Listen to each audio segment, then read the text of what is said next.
Bismillahirrahmanirrahim. Assalamualaikum warahmatullahi wabarakatuh. Selamat datang bagi mahasiswa saya yang telah mengikuti mata kuliah Biostatistik 1. Video ini merupakan video yang saya buat untuk mendukung pembelajaran e-learning bagi mahasiswa program studi S1 Kesehatan Masyarakat Fakultas Kesehatan Masyarakat Universitas Muhammadiyah Kalimantan Timur dengan mata kuliah Biostatistik 1. Pada dasarnya, mata kuliah Biostatistik 1 ini adalah mata kuliah mengenai dasar-dasar statistik.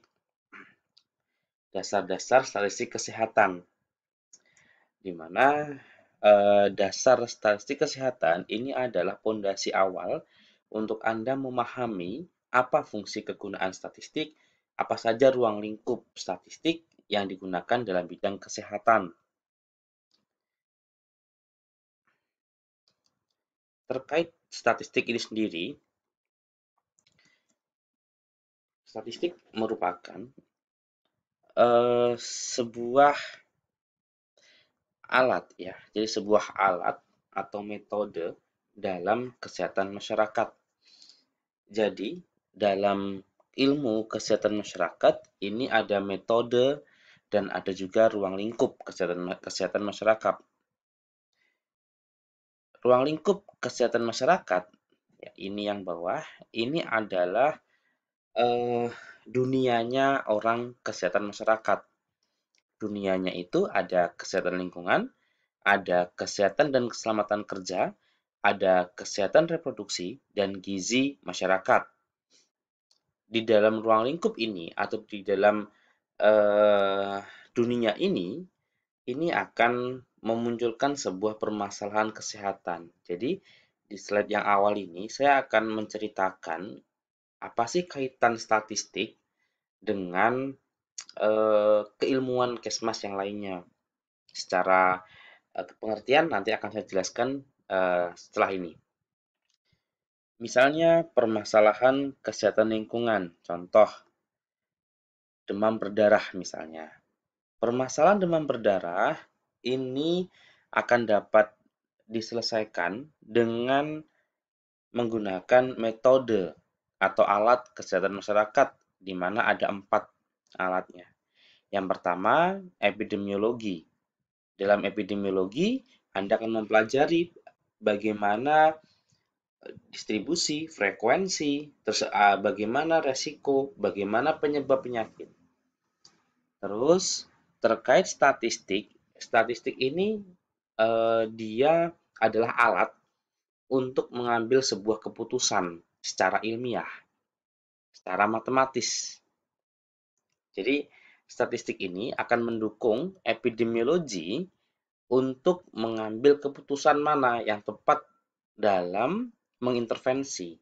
Dalam mengintervensi, di sini Anda dapat melakukan atau dengan pendekatan ilmu di salah satu subcabang Kesmas terkait administrasi kebijakan kesehatan dan juga terkait pendidikan ilmu perilaku, di mana PKIP ini bertujuan untuk mengubah perilaku masyarakat ke yang lebih baik. Begitu ya, ini adalah kaitan antara statistik dan keilmuan Kesmas yang lainnya. Jadi ada yang mengatakan statistik, ada yang mengatakan biostatistik. Jadi sebetulnya sama saja. Bedanya adalah kalau statistik ini dia berkaitan dengan angka, kalau bio ini berkaitan dengan makhluk hidup. Di mana di sini dalam arti lebih sempit lagi adalah dengan kesehatan pada masyarakat. Seperti itu ya. Jadi dalam yang penting kesehatan gitu. Berbicara statistik, yang di pikiran Anda ini adalah angka gitu ya, angka, angka, angka. Memang betul bahwa statistik ini memang berkaitan dengan angka, tapi tidak hanya sekedar angka saja, ya. Namun statistik ini banyak fungsinya. Nah, fungsi-fungsinya ini, jadi angka-angka tadi yang ada tadi itu dapat Anda gunakan dapat Anda gunakan untuk membuat sebuah kebijakan, untuk dapat mengambil sebuah keputusan. Jadi keputusan yang dimaksud ini adalah keputusan untuk eh, membuat sebuah kebijakan dari pertimbangan angka-angka yang telah dikumpulkan. Misal begini contoh misalnya, rumah Anda misalnya di Damanhuri misalnya, di Samarinda di bagian Damanhuri misalnya. Terus Anda ingin menuju ke kampus. Nah, Anda menuju ke kampus itu banyak jalan ya, ada lewat jalan katakanlah jalan A, jalan B, jalan C. Jalan A, B, C, pasti Anda akan memilih jalan yang paling pendek jaraknya. Katakanlah ada yang 10 kilo, ada yang 8 kilo, ada yang 6 kilo. Anda akan memilih yang 6 kilo. Nah, memilih angka tadi, itu adalah salah satu pertimbangan secara ilmiah. Begitu, ya. Terus selanjutnya, dalam arti sempit, statistik ini adalah suatu kumpulan data yang berbentuk angka yang tersusun rapi dalam sebuah tabel, grafik, gambar, dan lain-lain. Jadi angka itu tidak hanya sekedar angka, nggak hanya sekedar tumpukan data saja, namun dia itu dapat diinterpretasikan atau dapat dijelaskan ke orang lain.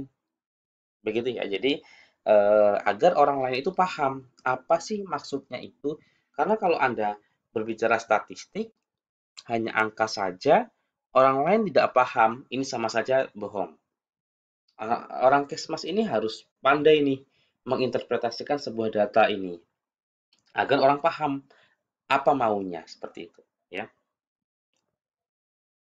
Eh, Terus langsung saja ke sini. Jadi statistik itu adalah sebuah disiplin ilmu yang mempelajari metode pengumpulan, peringkasan, dan penyajian data, termasuk menganalisis. Jadi ini adalah kegiatan-kegiatan dari statistik. Kegiatannya apa? Mengumpulkan, mengolah data, menganalisa, sehingga dapat menyimpulkan untuk menginterpretasikan sebuah data. Jadi statistik ini adalah tujuannya adalah menduga atau memprediksi. Beda ya dengan ramalan ya. Kalau ramalan itu dia tidak berdasarkan ilmu ilmu saintis ya. Namun kalau untuk yang statistik ini berdasarkan sebuah ilmu, pertimbangan ilmu termasuk ilmu-ilmu tadi ya berkaitan dengan angka, matematika gitu. Jadi sebetulnya statistik ini berkaitan dengan matematika sebetulnya. Dulu ketika Anda SMA, Anda mempelajari kayak min, median, modus, kuartil, ya, standar deviasi, ini adalah statistik sebetulnya. Tapi mungkin saat SMA ya sudah hanya sekedar matematika saja gitu. Tapi kalau di mata kuliah ini biostatistik, Anda akan menemukan contoh real dalam sebuah permasalahan kesehatan seperti apa statistik itu. Seperti itu ya. Nanti akan Anda temukan nanti di pertemuan-pertemuan selanjutnya, di modul-modul selanjutnya.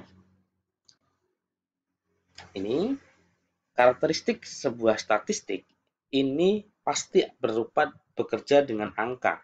Pasti akan kaitannya dengan angka. Tidak mungkin tidak. Pasti dengan angka.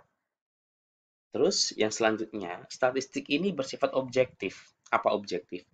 Objektif ini adalah um, orang tidak bisa bohong. Jadi objektif objektif ini adalah misalnya ada 5 orang nih. 5 orang ini ketika si A ngomong misalnya nih melihat tembok berwarna abu-abu mungkin. Ada yang bilang abu-abu, ada yang bilang putih, ada yang bilang hitam. Ini bukan objektif, tapi ini subjektif. Kalau objektif itu ketika 5 orang tadi itu berbicara warna tembok adalah abu-abu, itu objektif. Dengan mempertimbangkan melihat mendekati atau mungkin dilihat dengan center dan sebagainya. Jadi pertimbangan-pertimbangan tadi, pertimbangan-pertimbangan angka ini menghasilkan apa ya? Pertimbangan secara objektif. Kalau subjektif itu, kalau subjektif ya, subjektif itu adalah em, menurut perasaan sendiri itu subjektif. Kalau objektif itu adalah dia tidak bisa bohong, tak dapat dibantah lagi. Seperti itu. Terus statistik dibagi menjadi dua, ada deskriptif dan ada inferensial. Di biostatistik 1, Anda akan mempelajari mengenai deskriptif ini. Ya, nanti Anda akan mempelajari terkait pengumpulan data, pengolahan data, penyajian data dan sebagainya. Kalau inferensial, nanti Anda akan mempelajari di semester depan, ya, di mata kuliah Biostatistik 2. Di situ Anda akan mempelajari apa itu parametrik, apa itu non parametrik, ya. Jadi kita fokus di sini, bagian sini dulu saja. Terus data statistik tadi ya, angka tadi ya. Angka, kalau Anda hanya memberikan hanya angka saja, maka orang tidak akan paham apa maksudnya. Maka data statistik diolah sedemikian rupa agar orang dapat memahami apa yang Anda maksudkan. Bisa bentuk gambar, bisa berbentuk bilangan-bilangan kuantitas. Bilangan kuantitas ini misalnya berapa persen sih? Nah, ini kuantitas namanya, ya. Atau mungkin berapa kali lipat, ya. Jadi ini adalah bilangan angka. Tapi kalau kumpulan-kumpulan angka ini orang akan bingung, ya. Bingung maksudnya apa. Misalnya Anda kayak ini yang sekarang lagi hits ya, misalnya data mengenai kasus COVID-19 harian misalnya. Itu kan gambar tuh, grafik ya. Orang akan paham, oh grafiknya naik. Tapi kalau misalnya orang hanya melihat kumpulan angka, orang nggak akan paham ini apa, nggak akan tertarik. Maka dari itu, statistik itu sangat akan bermanfaat jika Anda bisa menampilkan hasil-hasil dari kumpulan data Anda itu dibuat sedemikian rupa agar orang tertarik. Begitu ya, itu statistik. Terus statistik ini kegunaannya yang pertama memberikan ukuran kuantitas terkait keadaan kesehatan masyarakat. Contoh misalnya berapa persen sih orang yang sakit DBD gitu ya. Jadi ukuran pasti. Nggak ada kata-kata banyak, sedikit, tidak ada. Jadi semua ada pasti. Misal kayak Anda beli beli apa ya, bahan bakar di pom bensin, kan nggak mungkin, Pak beli berapa gitu. Beli banyak kan nggak mungkin. Ada ukurannya, berapa liter dan sebagainya. Begitupun juga kesehatan masyarakat. Berapa ukurannya? Ya tadi, persentase ya dan sebagainya. Untuk keperluan perencanaan kegiatan. Jadi ketika orang membuat kegiatan atau membuat kebijakan, ini biasanya juga mempertimbangkan hasil-hasil statistik. Karena kenapa tadi? Kembali lagi ke objektivitas. Terus untuk mengukur ya, mengukur perkembangan, menilai apakah sudah sesuai dengan rencana, apakah efisien gitu ya. Misalnya ini tujuannya ada kegiatan tujuannya menurunkan angka kasus DBD. Dilihat betul turun nggak berapa persen gitu ya. Jadi itu untuk apa? Mengevaluasi pelaksanaan program. Terus memberi keterangan yang objektif tadi ya, objektif. Jadi bukan bohong ya. Jadi yang memang real dan orang tidak bisa membantah lagi. Terus apa lagi ya? Sebagai bahan untuk keperluan pembuatan kebijakan ya. Nah, ini yang penting nomor 6 untuk planning ya, untuk perencanaan sangat penting sekali ini.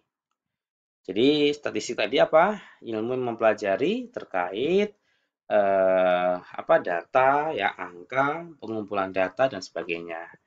Terus data tadi ya, fakta yang dinyatakan dalam angka yang diperoleh dari menghitung maupun mengukur. Fakta adalah sesuatu yang menjadi kenyataan apa yang sebenarnya terjadi. Jadi data itu adalah informasi dari sebuah fakta. Misal berat badan, tinggi badan gitu ya. Itu yang menjadi objek pengumpulan data. Apa data? Nanti akan saya jelaskan lagi ya. Terus statistik deskriptif adalah ini dia meliputi penyajian bentuk tabel, grafik, penghitungan ringkasan, ada min, median, persen, modus, range gitu ya. Kalau inferensial, nah ini berkaitan dengan hubungan sebab akibat. Bagaimana membuktikan hubungan sebab akibat sebuah permasalahan kesehatan. Oke, begitu dari saya. Sekian, terima kasih. Semoga bermanfaat video ini. Sampai jumpa di lain video.